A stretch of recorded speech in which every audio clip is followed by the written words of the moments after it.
దేవుని పరిశుద్ధ నామమునకు మహిమ కలుగును. ప్రియమైన బిడ్డలారా, ప్రభు ప్రేమించి మరి ఉదయకాల సమయంలో ఆయన పాసనలో మనందరినీ సమకూర్చినందుకు నేను ఎంతగానో దేవునికి వందనాలు చెల్లిస్తుంటున్నాను.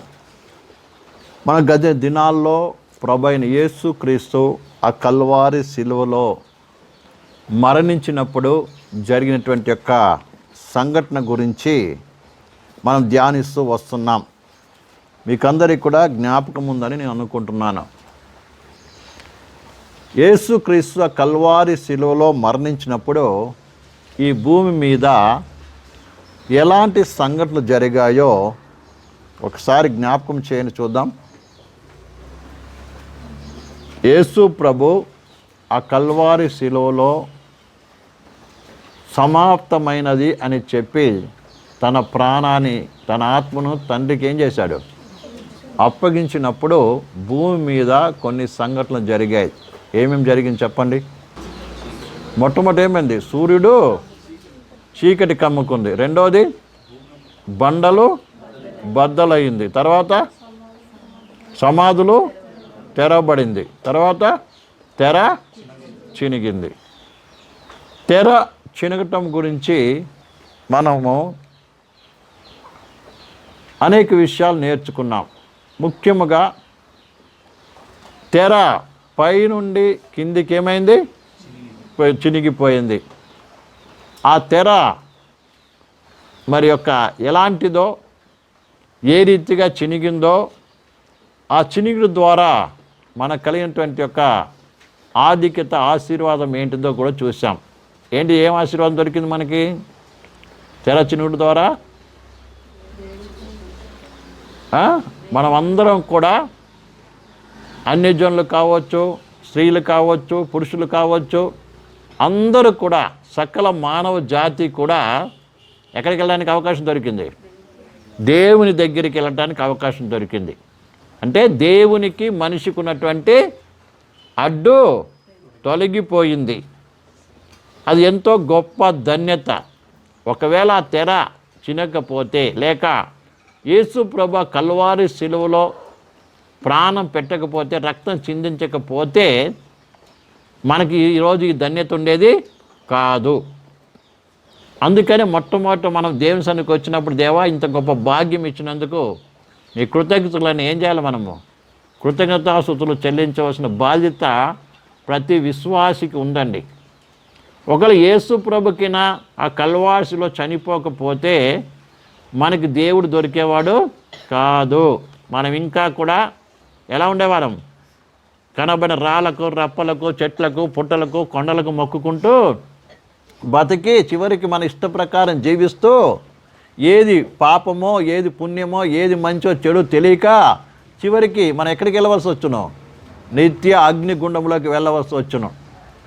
కానీ మన సృష్టికర్త దేవుడు మానవ జాతిని ప్రేమించి మన కొరకు కల్వారి శిలువలో మరణించడం ద్వారా ఈ దినము మరి ఆ సువార్త మన దగ్గరికి వచ్చడం ద్వారా, మరి ఆయన వాక్యము ద్వారా మనందరినీ కూడా మరి నూతన జన్మ కలగ చేసి రక్షించడం ద్వారా ఈ దినం ఆయన పాస్తానికి వచ్చే భాగ్యము దొరికింది. ఇది మన భక్తి, నీతి, గొప్పతనం కాదు, కానీ ఇది కేవలం ఆయన యొక్క కృపై ఉన్న సంగతి జ్ఞాపకం పెట్టుకుని ఆ కృపను బట్టి మనం నిత్యం ఏం కావాలి? కృతజ్ఞమై ప్రభుని ఏం చేయాలి? కృతజ్ఞతాస్తుతులు చెల్లించవలసిన బాధ్యత ఉంది ప్రేమలారా.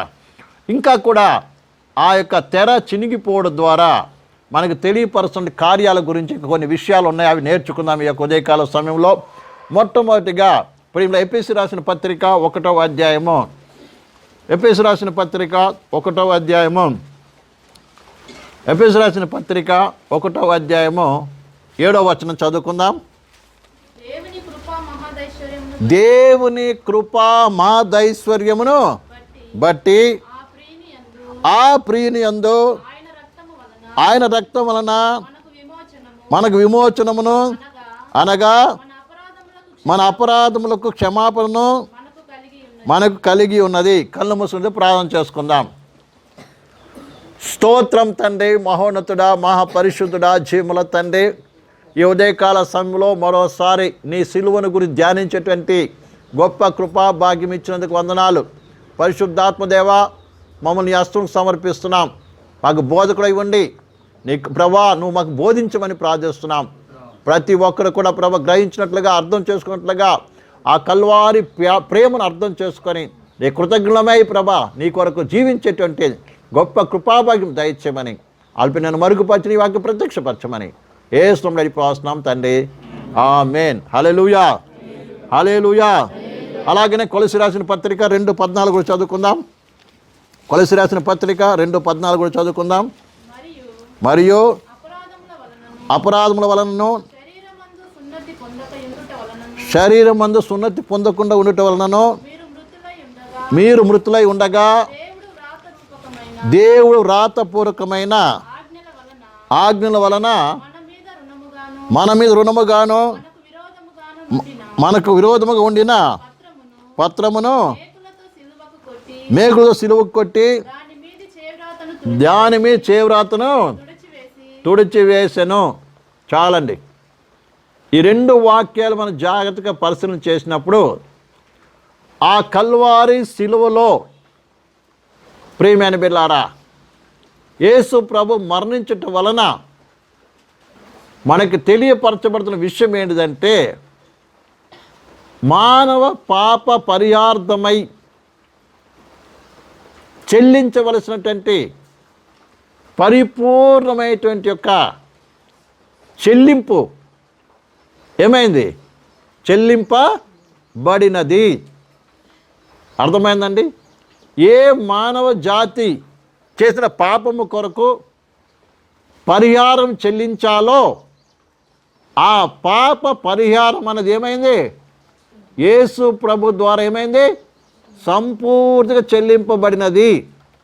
అర్థమైందండి? ఇక్కడ రాయబడిన మాట ఏంటంటే రుణపత్రము. రాయబడిన మాట ఏంటిది? రుణపత్రం అంటే మీకు అందరికి తెలుసా? ఏమైనా అప్పు తీసుకున్నప్పుడు ఏం చేస్తారు? రాస్తారండి. అర్థమైందండి?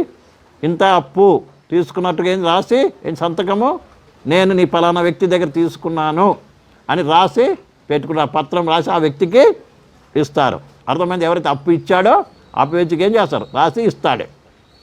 అలాగనే మనం పాపము చేసినట్టుగా, అర్థమైందా? రుణపత్రం ఏం తెలుసా? ఏ రుణపత్రం ఉంది? ధర్మశాస్త్రమైన రుణపత్రం ఉంది. ఈ పాపము చేసిన వ్యక్తికి ఈ శిక్ష సింపుల్గా మరణశిక్ష అంతే. 10 ఆజ్ఞలు మనకు ఇవ్వబడింది కదా. ధర్మశాస్త్ర ప్రకారం ఏముంది? 10 ఆజ్ఞలు ఉందండి. ఆ 10 ఆజ్ఞల్లో ఏది మీరినా కూడా ఏముంది నీకు? మరణశిక్ష. దేవుని విడిచిపెట్టి వేరొక దేవుని ఆరాధించిన మరణశిక్షే, విగ్రహారాధన చేసిన మరణశిక్షే, దొంగతనం చేసిన మరణశిక్షే, వ్యభిచారం చేసిన మరణశిక్షే, నరహత్య చేసిన మరణశిక్షే, ఇతరులు ఆశించిన, ఇతరులు ఏది ఆశించినా అది కూడా దానికి కూడా ఏమైంది? మరణశిక్ష. ఇక వేరే ఏది లేదు, ఛాన్స్, వేరే చాయిసే లేదండి. కాబట్టి ప్రియమైన బాగా అర్థం చేసుకోవాలి. దాన్ని హేతువు చేసుకొని సాతాను ఏం చేస్తున్నాడు? మనల్ని బానిసలుగా చేసుకున్నాడు. వింటున్నారండి? ఆ ధర్మశాస్త్రం హేతువు చేసుకొని సాతాను ఏం చేస్తున్నాడు? తనకు బానిసలుగా చేసుకున్నాడు. అర్థమైందండి? మరి అర్థమవుతుందా?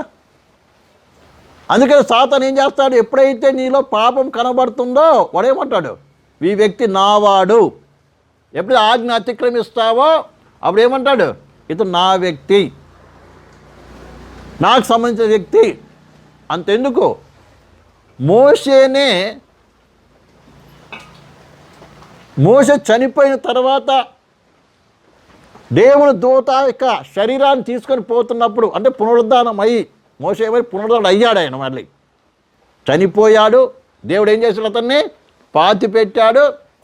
ఆ తర్వాత ఏమైంది? పునరుద్ధానం శరీరాన్ని తీసుకొని పోతున్నాడు. పునరుద్ధానం అయ్యాడు, తీసుకొని పోతున్నాడు. అప్పుడు సాతాను ఏం చేశాడు? అడ్డుపడ్డాడు. మనం యూదా పత్రికలో చూస్తాం. చూడండి, కావాలి తీసి చదవండి ఒకసారి. యూదా పత్రిక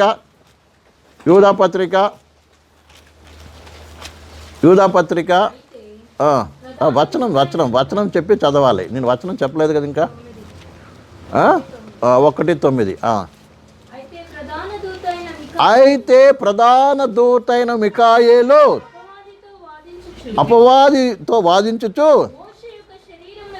మోషే యొక్క శరీరం గురించి తర్కించినప్పుడు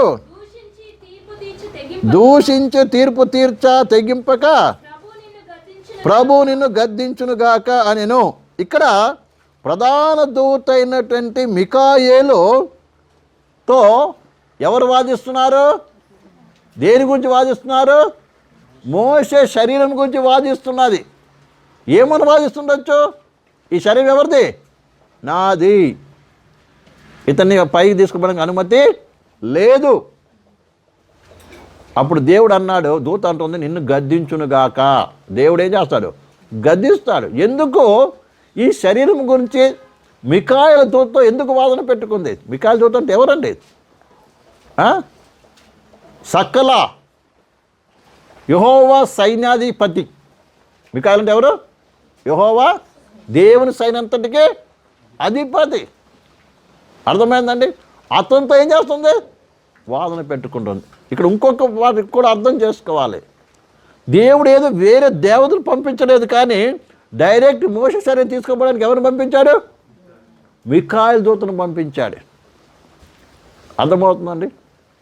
అయినప్పుడు ఇక్కడ దూతతో ఏం చేస్తున్నాడు? వాదిస్తున్నాడు. ఎందుకో తెలుసా?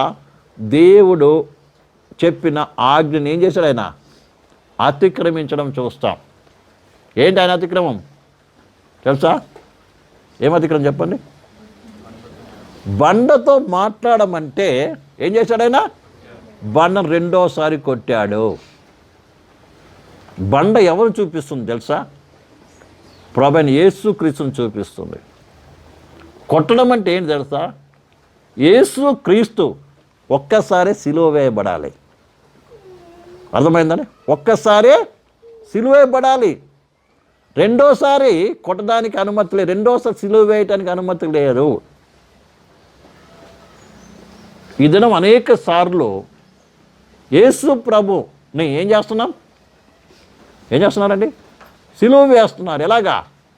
ఒకసారి యేసు ప్రభుని దగ్గర వచ్చి, ప్రభా తెలియక ఇంతకాలం నేను పాపం చేశాను, నీకు విరోధంగా నడిచాను, అయ్యా క్షమించమని ఆ కల్వారి సిలువలో ఆయన పొందిన వేదన బాధను గ్రహించిన వారమై పశ్చాత్తాపడి మారు మనసు పొంది రక్షింపబడిన తర్వాత కూడా మళ్ళీ ఏం చేస్తున్నారు? చాలామంది మరలా పాపం చేస్తున్నారు. మరలా ఏం చేస్తున్నారు? పాపం చేస్తున్నారండి. మరలా దేవునికి విరోధంగా నడుస్తున్నారు.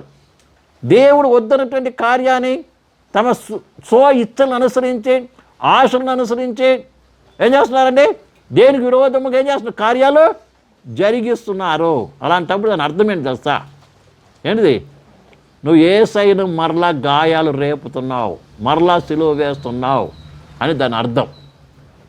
అది బహు భయంకరమైన బాధ. ఎవరికి బాధ? యేసయ్యకి బాధ. తండ్రి అయిన దేవుడికి ఇంకా చూసినప్పుడు ఏమవుతుంది? ఎక్కువ కోపం వస్తుంది. మోషే ఒక్కసారి కొట్టాడు, రెండోసారి మాట్లాడమన్నాడు. అయితే మాట్లాడే బదులు ఏం చేశాడు? కోపం తట్టుకోలేక ఏం చేశాడు? ఆయన కొట్టాడు. అలాగే ఈ దినం కూడా మనం రక్షింపబడిన తర్వాత ఆ కల్వారి ప్రేమను, త్యాగమును అర్థం చేసుకొని మనము మరలా పాపం జరిగిస్తే, అర్థమైందండి, దేవుడు మౌనంగా ఉండేవాడు కాదు కదా, దానికి తగిన పనిష్మెంట్ దొరుకుతుంది. అందుకే దేవుని వాక్యం రాయబడింది ఏంది? అయోగ్యంగా ఎవరైతే పాలు పుచ్చుకున్న వారికి ఏమవుతుంది? శిక్ష వస్తుంది అన్నాడు. శిక్ష వస్తుంది అన్నాడండి. అందుకే రక్షణ పొందిన ప్రతి విశ్వాసి, పరిశుద్ధ బలిలో పాలు పొందిన ప్రతి విశ్వాసి ఎలా ఉండాలి?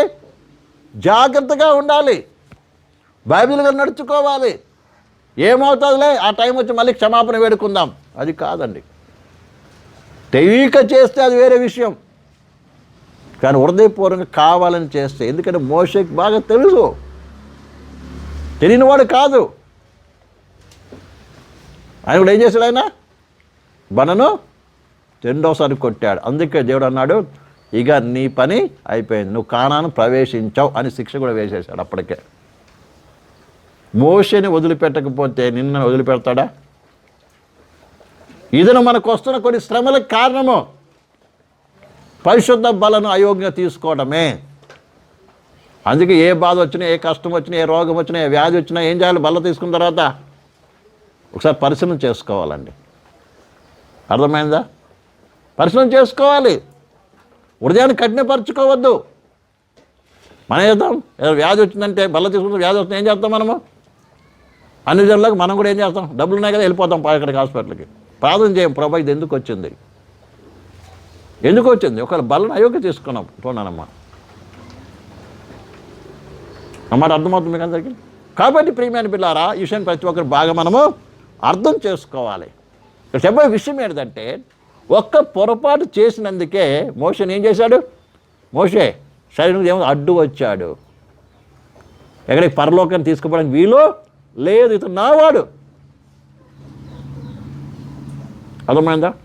అయితే మిఖాయిల్ దూత సాతానుతో ఎక్కువ మాట్లాడలేదండి, వాదన పెట్టుకోలేదు. ఏమన్నా ఒకటే మాట, దేవుడిని ఏం చేస్తాడు? గద్ది సాయం తీసుకొని వెళ్ళిపోయాడు. అంటే దేవుని దూతలు కూడా బాగా అర్థం చేసుకోవాలి. దేవుడు చెప్పిన మాటకి ఒకటి ఎక్కువ కానీ తక్కువ కానీ మాట్లాడే అనుమతి దానికి అంత భయము దూతలకు కూడా. కానీ ఇదే మనుషుల మీద మనము ఎంత భయభక్తులు కలిగి ఉంటాం మనం ఆలోచించండి.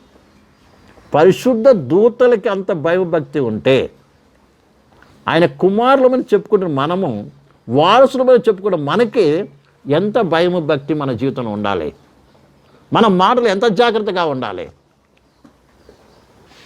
కూర్చుంటే మనం గంటలు సరిపడి ముచ్చట్లు పెట్టుకుని ఏవో మాట్లాడుకుంటాం. ఇక్కడ ఆరంభిస్తాం, మాటలు ఎక్కడికి పోతుంది? ప్రపంచాన్ని 4 సార్లు చుట్టూ వచ్చేస్తుంది. అందుకే దేవుని ఒక చెప్పి, విస్తారమైన మాటల్లో దోషముండక మానదు. అందుకని మన మాటలు ఎలా ఉండాలంట? ఉప్పు వేసినట్టుగా ఉండాలంట. దేనికి ఎంత మాట్లాడాలో అంతే మాట్లాడాలి. సబ్జెక్ట్ ఎంత ఉందో అంతే మాట్లాడాలి, అనవసరంగా మాట్లాడకూడదు. మిగతాదంటే దృష్టి నుంచి వచ్చిందంట, అవునంటే అవును, కాదంటే కాదు, అంతే. మిగతాది ఇంకెక్కువ మాట్లాడంటే ఎక్కడ వస్తుంది? సైతాన్ వచ్చేస్తాను నీ దగ్గరికి తీసుకొచ్చి ఎక్కడికి తీసుకెళ్ళిపోతాడు? ప్రపంచం 4 రుచులు తిరిగి వచ్చేస్తాం, ఊర్లోని అన్ని ఇండ్లను తిరిగి వచ్చేస్తాం. లేదా ఎంతమంది మన చుట్టూ ఉన్నారో వాళ్ళందరినీ చుట్టేసి వచ్చేస్తుంది ఆ మాటలు. నా మాట అర్థమైందండి? కాబట్టి ఈ విషయాన్ని బాగా అర్థం చేసుకోవాలి. అర్థమైందా? అటు ఇటు తిరిగి వచ్చేవాడు ఎవడు తెలుసా? ఎప్పుడు తిరుగుతూ ఉంటాడు ఎవడు? సాతాను పని. నువ్వు మాటలతో తిరుగు, లేదా నీ సొంత కాళ్ళతో తిరుగు. అర్థమైందండి? ఈ స్వభావం ఏంటిది చెప్పండి. అవసరం లేకుండా ఎవరింటికి పోవడం కానీ, అవసరం లేకుండా ఎవరితో మాట్లాడడం కానీ, అవసరం లేని మాటలు మాట్లాడడం కానీ, అదేంటి? సాతాను నుంచి వచ్చింది. అర్థమైందా? మోషే దేవుని దగ్గర ప్రార్థించాడు, ప్రభా వీళ్ళు నీళ్ళు అడుగుతున్నారు, ప్రభా ఏం చేయాలంటే నువ్వు వెళ్ళి బడతో మాట్లాడన్నాడు. అర్థమైందా? కానీ ఇతరులు ఏమొచ్చింది? విసుగుదల, కోపం, ఇవన్నీ ఉన్నాయి. వీళ్ళు ఏం చేస్తారు? ఓ మూర్ఖులారా, అక్కడ మాట్లాడిన మాట ఏం చేస్తారు? ఓ మూర్ఖులారా, ఈ బండ నుంచి మీకు నీళ్ళు రప్పించాలా? ద్రోహులారా క్షమించాలి. ఏంటా? ద్రోహులారా. దేవుని ప్రజలు ఏమన్నాడు? ద్రోహులు. అనమేకుండా వెళ్ళి చేశాడు, ఆ కోపంతో వెళ్ళి బండను కొట్టేశాడు. అంటే కొన్నిసార్లు మనలో ఉన్నటువంటి కోపము, ఇతరుల మీద నుండి ద్వేషము, ఇతరులు ఉన్నటువంటి రకరకాల స్వభావం ఏం చేస్తుందంటే దేవుడు ఏం చెప్తున్నాడో కూడా గ్రహించినటువంటి పరిస్థితి వచ్చేస్తుంది. గొప్ప దైవజనుడికే పరిస్థితి అలా అయితే మన పరిస్థితి ఏంటిది? అర్థమైందా? అందుకే మనం శరీర ఇచ్చలు, శరీర కోరికలు, శరీర కార్యాలు ఏం చేయాలి? మనము చంపమని దేవుని వాక్యం చెప్తోంది. ఇది దేవుని వాక్యం ఏం చెప్తున్నాడో మనకు సరిగా అర్థం కాకపోతే కారణం కూడా ఏంటిది? మన శరీరం యొక్క కార్యాలే. అర్థమైందండి? ఎందుకంటే మోషే ప్రజలు చేస్తున్న కార్యాన్ని బట్టి ఏం విసిగిపోయాడు. విసిగిపోయి ఏమొస్తుంది? కోపం వచ్చేస్తుంది. ఆ కోపం తెలిసి దేవుని అడిగాడు, ప్రభా వీళ్ళు ఏం చేయమని చూడు నీళ్ళు కావద్దు అంటున్నారు ప్రభా అని అన్నాడు. దేవుడు అన్నాడు, పోయి మాట్లాడిపోయా అన్నాడు. కానీ ఆ దేవుడు ఏం చెప్పాడో గుర్తులేదు, కానీ దీనికి ముందు కొట్టాడు కదా. అందుకే మనకు అప్పుడు తిట్టాం కదా, అది జ్ఞాపకం ఏం చేస్తాం, పోయి అదే బూతిమాలు తిట్టేస్తాం, అదే కోపంతో ఏం చేస్తాం మనకు తెలియదు. చేతి వాటం ఉన్న వాళ్ళు ఏం చేస్తారు, చేతితో కొట్టేస్తారు. నోటి వాటం ఉన్న వాళ్ళు నోటితో తిట్టేస్తారు. దానివల్ల ఏమవుతుంది, ఏమవుతుందమ్మా? నష్టమే ఎవరికి? మనకే. అంటే నువ్వు యేసు ప్రభువు ఏం చేస్తున్నావు, బండను కొడతాడు అంటే నువ్వేం చేస్తున్నావు? ఆయన అయితే మోషే బండను కొట్టాడు, నువ్వేం చేస్తున్నావు? యేసయ్యను మరలా సిలువ వేస్తున్నావు. కాబట్టి ఈ విషయాన్ని మనం బాగా అర్థం చేసుకోవాలి. నేను ఇంకో విషయాన్ని అర్థం చేసుకోవాలండి. మోషే శరీరం గురించి అడ్డు వస్తే రేపు యేసయ్య స్వరం వినబడబోతుంది. నా ప్రజలు నా దగ్గర రండి అని పిలిచినప్పుడు, నీలో అవిధేయత అక్రమం ఉన్నప్పుడు అర్థమవుతుందా? సాతాను మనల్ని అడ్డగించడా ఎత్తబడకుండా? ఎందుకంటే మధ్యలో ఎవరు నా దురాత్మ సమూహం ఉందండి, అది దాటుకుండా పోవాలి మనం. నీలో నిర్దోషత ఉంటేనేం డైరెక్ట్ వెళ్ళిపోగలవు. అర్థమవుతుందండి? యథార్థ ఉంటేనే ఎట్లా వెళ్ళగలవు. అందుకే దేవుడు ఎలా ఉండాలని కోరుకున్నాను మనల్ని. ఆ కల్వారిసిలో తను ఎందుకు అర్పించుకున్నాడు తెలుసా? మనం ఎలా ఉండాలని? నిర్దోషగా, నిష్కలంకంగా, పరిశుద్ధంగా, మహిమగల సంగముగా ఉండాలని కోరుకుంటున్నాడు. అందుకనే ప్రతి విషయం మనం ఏం చేయాలి, జాగ్రత్తగా ఉన్నది, బాధ్యత ఎంతైనా ఉన్నది. కాబట్టి ఆ కల్వారి శిలువలో అర్థమైందండి, యేసులో చనిపోయినప్పుడు ఆ తెర చినుగుడు ద్వారా మనకి తెల్లగా తెలియపరిచేందంటే వెల పూర్తి ఏమైంది, చెల్లింపబడేది. ఆ రుణపత్రం ఏమైపోయిందంట, తుడిచివేయబడింది. దేంతో తుడిచివేయబడింది? తన సొంత రక్తము ద్వారా తుడిచివేయబడినది. హల్లెలూయా, హల్లెలూయా.